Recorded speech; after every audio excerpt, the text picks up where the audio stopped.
मैं इन दलीलों के बाद जावेद अख्तर साहब से गुजारिश करूंगा, आप बैठ के बोलना चाहेंगे या बाहर? जी।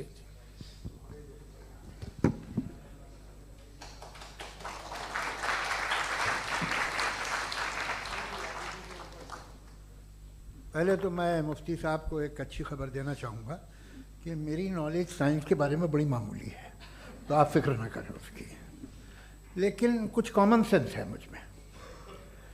देखिए, ये खुदा का तस्वुर कोई नया तस्वुर नहीं है, ये सदियों से रहा है।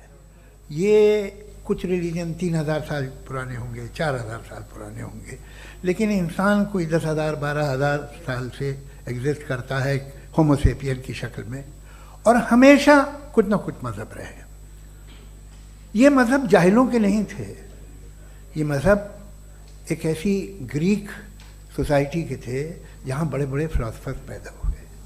ये मज़हब इजिप्शियंस के थे जिन्होंने पिरामिड्स बनाए थे। ये रोमन्स के थे कि जिनका आर्किटेक्चर और सेनेट यानी पहली बुनियाद डेमोक्रेसी की, लिमिटेड थी मगर डेमोक्रेसी थी, ये उन लोगों ने किए थे। तो इनका जो जुपिटर था, रा था, ज़्यूस था, उन्हें उस पर इतना ही एतमाद था जितना आज किसी मजहबी आदमी को अपने खुदा पे होगा। क्रिश्चियनिटी आने से पहले यूरोप में एक मज़हब था जर्मेनिक रिलीजन, उसका एक खुदा था, उसकी एक बीवी थी, उसके 2 बेटे थे, एक बेटी थी। फिर जर्मनी में जब यूरोप में क्रिश्चियनिटी आई तो वो खुदा, उसकी बीवी और पूरे ख़ानदान चला गया। तो हमने, अगर हम हिस्ट्री देखें तो खुदा जो हैं वो ज़्यादातर फ़नी हैं, वो हमेशा रहे नहीं। और वो जो लोग इन्हें मानते थे उनको आप कहें वो तो जाहिल थे, उन्हें तो कुछ पता ही नहीं था, ऐसा नहीं है। वो अपने वक्त में बड़े काबिल लोग थे और अपने वक्त में उन्होंने बड़े बड़े काम किए हैं, फिलोसफर्स थे, साइंटिस्ट थे, लेकिन उनका मज़हब कहाँ गया, उनके खुदा कहाँ गए? आज जो खुदा हैं दुनिया में लोग उन्हें मानते हैं। आपको क्या मालूम कि कितने बरसों के बाद क्या होने वाला है? हम यूरोप में देखते हैं तो चर्च खाली हैं। तो वक्त के साथ चीज़ें बदलती हैं। जहाँ तक इसका ताल्लुक़ है मज़हबों का, हर मज़हब आपसे एक चीज़ मांगता है, फेथ। ये फेथ क्या चीज़ होती है? What is the difference between faith and belief? ये तो बहुत ही अहमखाना बात होगी कि कोई आदमी कहे साहब अगर खुदा है तो मुझे दिखाइए। ये तो जाहिलाना बात हुई। मैंने तो नॉर्थ पोल नहीं देखा है, मगर मैं मानता हूँ कि नॉर्थ पोल है। मैं क्यों मानता हूँ? इसलिए कि अगर ये दुनिया राउंड है तो उसका कोई टॉप होगा। कुछ लोग हैं जो वहाँ गए भी हैं, कॉमन सेंस कहता है कि ऐसा होगा, सबूत है, गवाह है, रीज़न है। तो ये मेरा फेथ नहीं है। तो फेथ में और बिलीफ में डिफरेंस क्या है? जो मज़हब मांगता है आपसे, हर मज़हब फेथ मांगता है। फेथ का मतलब ये है कि ना कोई गवाह हो, ना कोई सबूत हो, ना कोई रैशनल हो, ना कोई लॉजिक हो, ना कोई प्रूफ हो, मगर तुम एक बात को मानो। ये है फेथ। वरना बिलीफ होता। अगर इसमें कुछ भी सबूत होते, गवाह होते, तो फिर इसे आप बिलीफ कहते। जैसे मेरा बिलीफ है कि नॉर्थ पोल है, मेरा फेथ थोड़ी है। फेथ इन तमाम शर्तों को रद्द करता है। तो फिर स्टुपिडिटी क्या है?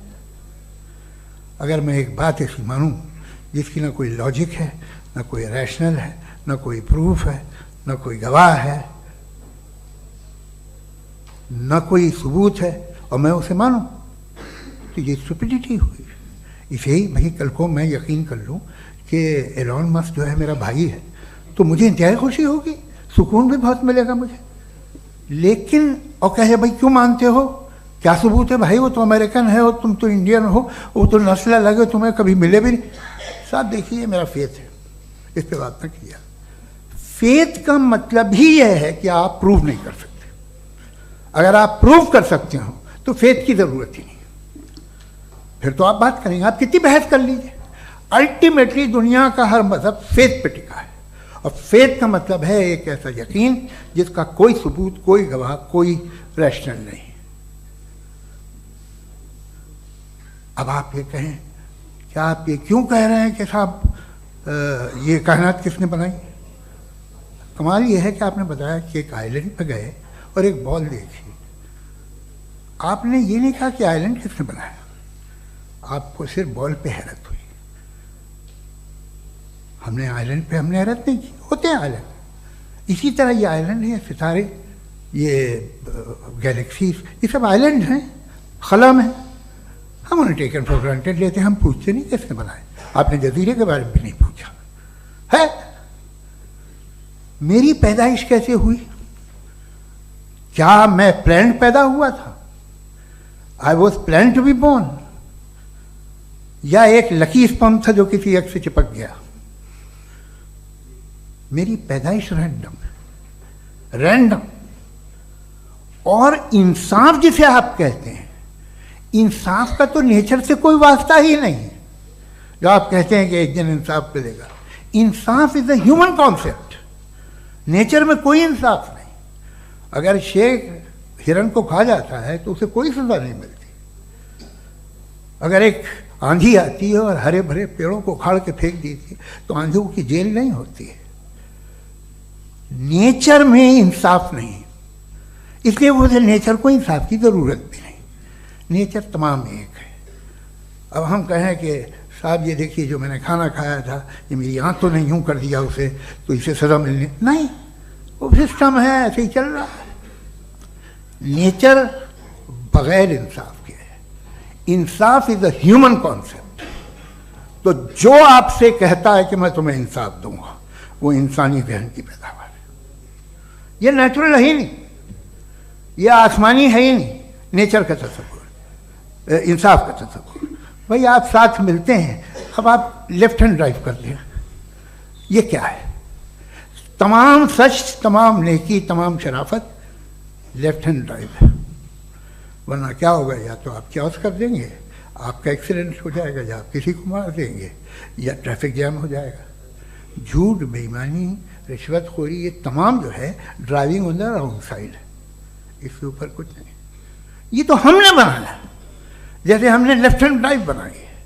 ये कॉन्सेप्ट ऑफ इंसाफ जो है ये हमारा है, इसका नेचर से कोई वास्ता नहीं। शेर खा जाता है हिरन को, उसे जेल होती है क्या? कुछ भी नहीं, है ही नहीं। तो ये जो दुनिया के रिलीजन प्रॉमिस करते हैं आपसे इंसाफ, इसी से मालूम होता है कि ये मैन मेड है।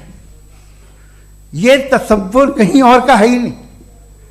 जो नेचर है, कुछ लोग कहते हैं नेचर ही खुदा है, तो नेचर में तो इंसाफ नहीं कहीं। और आप वादा कर रहे हैं कि तुम्हें मरने के बाद इंसाफ मिलेगा। मुझे अगर मिलेगा तो मैं बहुत खुश होऊंगा, लेकिन मैं यकीन नहीं कर पाता हूँ, इसलिए कि मैं फेथ नहीं पैदा कर सकता। The very fact that religions demand faith, इसका मतलब है कि उनके पास जस्टिफिकेशन नहीं है। अच्छा था, फिर रिलीजन अगर मॉडरेशन में है, कोई सा भी नहीं, वो आप में कुछ खूबियाँ भी पैदा करता होगा, देखिए उससे ये फ़ायदा है, वो फ़ायदा है। अल्कोहल जो है वो ज़्यादातर दवाओं में यूज़ होती है, और एक सर्वे किया गया था अमेरिका में कि लॉन्जिटिविटी किन लोगों की है।